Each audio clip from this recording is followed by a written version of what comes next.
اللہ الرحمن الرحیم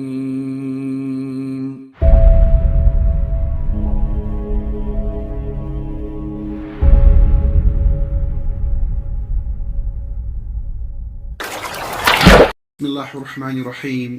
السلام علیکم ورحمۃ اللہ وبرکاتہ.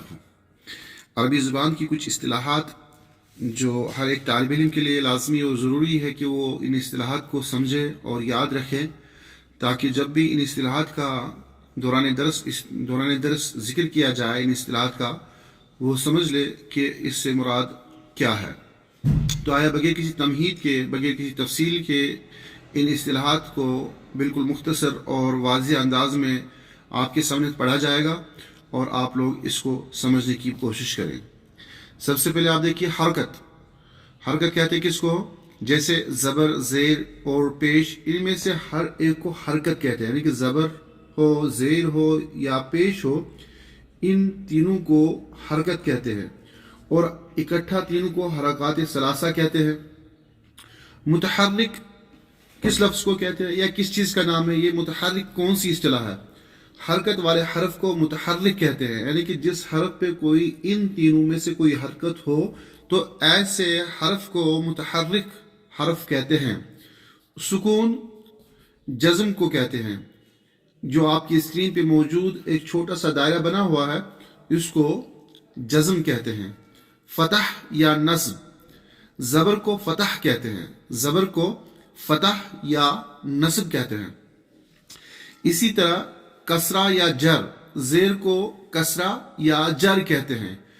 یہ آگے چل کر انشاءاللہ بڑی تفصیل کے ساتھ بتایا جائے گا کہ کسرہ اور جر میں کیا فرق ہے، اور اسی طرح فتح اور نصب میں کیا فرق ہے. چونکہ پچھلی کوئی ایک آدھ ویڈیو اس حوالے سے ہم نے بنائی ہے جس میں ہم نے بالکل تفصیل سے یہ واضح کیا تھا کہ کسرہ اور فتح میں کیا فرق ہے، جر اور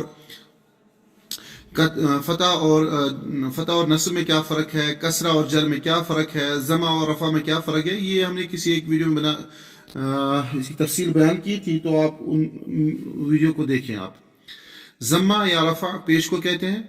تنوین، دو زبر، دو زیر اور دو پیش کو تنوین کہتے ہیں. ان میں سے ہر ایک کو تنوین کہتے ہیں. یعنی کہ دو زبر ہو، دو زیر ہو یا دو پیش ہو، ان کو تنوین کہتے ہیں.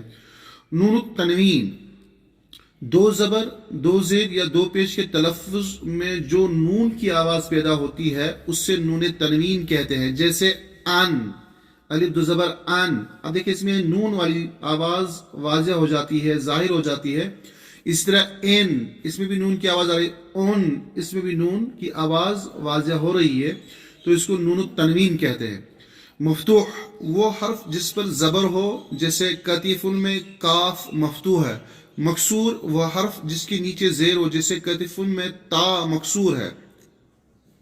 مضموم، وہ حرف جس پر پیش ہو، جیسے کتف میں فا، اس پہ جو ہے ضمہ ہے، تو اس کو مضموم کہتے ہیں.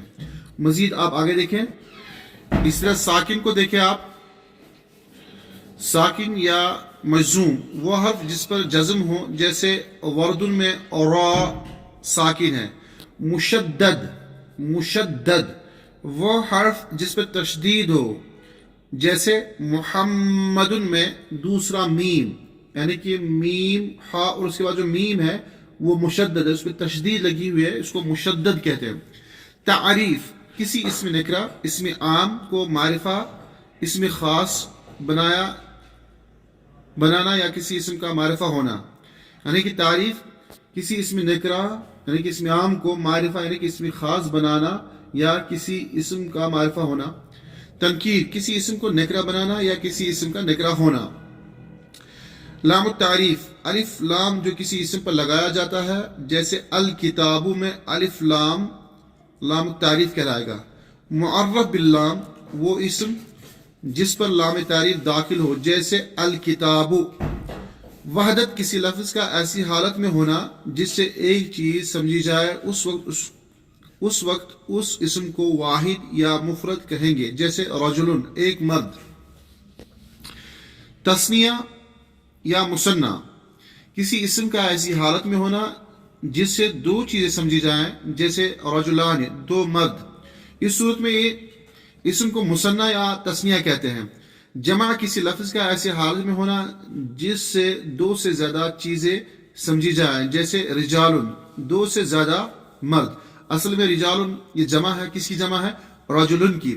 رجل واحد کو کہتے ہیں، اور رجل کی جمع جو آتی ہے وہ رجال. رجال مانے بہت سارے مرد. ایسے لفظوں کو جمع یا مجموع کہتے ہیں. اس میں جمع وہ لفظ ہے جو بظاہر لفظ مفرد ہو مگر ایک جماعت پر بولا جائے، جیسے قوم. قوم بہت سارے لوگوں پہ مشتمل ایک گروہ کا نام ہوتا ہے جس کو قوم کہتے ہیں. قوم ایک بندے کو نہیں کہیں گے، دو بندے کو نہیں کہیں گے، بلکہ ایک اچھی خاصی تعداد کے مجموعے کو قوم کہتے ہیں. رہتن گروہ کو کہتے ہیں، تو اس کو اس میں جمع کہتے ہیں. یعنی کہ ہے تو یہ شکل واحد لیکن یہ جمع پہ دلالت کرتا ہے. یہ واحد کسی واحد ذات پہ دلالت نہیں کرتا ہے بلکہ ایک پورے مجموعے پہ دلالت کرتا ہے. ایسے اسم کو اس میں جمع کہتے ہیں. تذکیر کسی اسم کو مذکر بنانا یا کسی اسم کا مذکر ہونا. تانیث یعنی کسی اسم کو مؤنث بنانا یا کسی اسم کا مؤنث ہونا. یعنی کہ بہت سارے ایسے اسماء ہیں جن کو ہم کچھ حروف ایڈ کرنے سے مؤنث بنا سکتے ہیں یا کچھ حروف کو ہٹانے سے اس کو جو ہے مذکر بنا سکتے ہیں. وہ آگے تفصیل آئے گی انشاءاللہ. حروف تہجی، الف با کے کل حروف کو حروف تہجی کہتے ہیں. کہ الف سے لے کر یا تک جتنے سارے حروف ہیں ان کو حروف تہجی کہتے ہیں. حروف علت، حروف علت کیا ہے؟ واول سیاہ جن کو ہم کہتے ہیں الف واو اور یا، یہ حروف علت ہے. جب آپ سے کہیں گے حروف علت کتنے ہیں تو آپ جواب دیں گے کہ حروف علت کی تعداد 3 ہے. حروف علت کی تعداد کل 3 ہے. حروف صحیح، حروف علت کے سوا باقی حروف تہجی کو حروف صحیح کہتے ہیں. یعنی کہ حروف علت کتنے تھے؟ 3، الف واو اور یا. یعنی کہ حمزہ، واو اور یا کے علاوہ جتنے سارے حروف ہیں یعنی 25 حروف وہ سارے حروف صحیح کہلاتے ہیں. حمزہ، ایک حمزہ تو وہی ہے جو حروف تہجی کا ایک حرف ہے. دوسرا وہ الف جو متحرک ہو جیسے ا اے او، یا جزم والا ہو جیسے رأسن میں الف حمزہ کہلاتا ہے کیونکہ اس را پر جو جزم ہے یہ ساکن ہے لیکن یہ بھی متحرک ہے. اسی طرح جو جزم والے الف پر اکثر اور متحرک پر بعض اوقات حرف حمزہ بھی لکھتے ہیں جیسے رأسن اور امرا. حمزۃ الوصل کسی لفظ کے شروع کا وہ حمزہ جو ما قبل سے ملنے کی حالت میں تلفظ سے ساقط ہو جائے، جیسے الکتاب کا حمزہ ورق الکتاب میں. یعنی کہ الکتاب میں دیکھیے الف جو ہے اس کو حمزۃ الوصل کہتے ہیں. لکھا گیا ہے لیکن اس کو پڑھا نہیں جائے گا. یہ اصطلاحات تھی. امید کرتا ہوں کہ ان اصطلاحات کو آپ سمجھیں گے، یاد کریں گے، اور پھر ان اصطلاحات کو جو ہے جہاں کہیں پر بھی آپ کی نظر سے گزریں گے تو اس وقت آپ ان کو اپنی اصطلاحات کے جو ان کو نام دیے گئے ان ناموں سے پکاریں گے اور ان ناموں سے ہی ان کو یاد کریں گے اور لوگوں کو جو ہے اسی نام کے ساتھ ان کا بیان کیا جائے گا. اللہ تعالیٰ جزائے خیر دے. اور اس ویڈیو کو آپ شیئر کریں، لائک کریں، سبسکرائب کریں اور اپنے ویوز کا ضرور ہمارے ساتھ شیئر کریں کہ اس چینل کو مزید فعال بنانے کے لیے، مفید بنانے کے لیے ہمیں کیا کرنا ہوگا. آپ کی تمام ان آراء کا خیر مقدم کیا جائے گا جو بغرض اصلاح ہمیں اس چینل کے ذریعے سے ہم تک پہنچے گی. ہم قدر کی نگاہوں سے دیکھیں گے. اللہ پاک آپ لوگوں کو خوش اور سلامت رکھے. جزاکم اللہ. تھینکس اللہ ڈیئر. مع السلام.